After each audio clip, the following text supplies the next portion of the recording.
Wang Umat punya permayam dan perhiasan Syekh.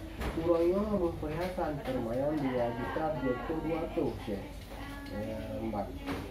Jadi Syekh punya untuk menggunakan uang beg peng tak ubah peng akan inflasi untuk kita mengtun ubah peng yang belum bangai Syekh.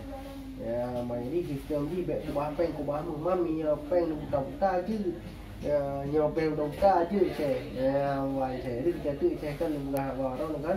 Menyan ben kubah pen kubah meh Syekh.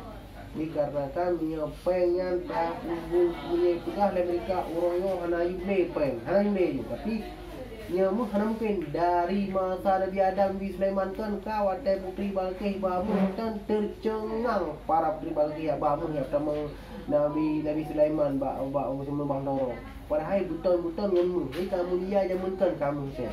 Jadi Syekh menyamu permayam 2.200.000 Syekh permayam nyamunya si mayam 2,3 kali aja 2 gram tambah 0,13 3,3 nyamunya orang 2 juta tentu. Ya manfaatkan benar.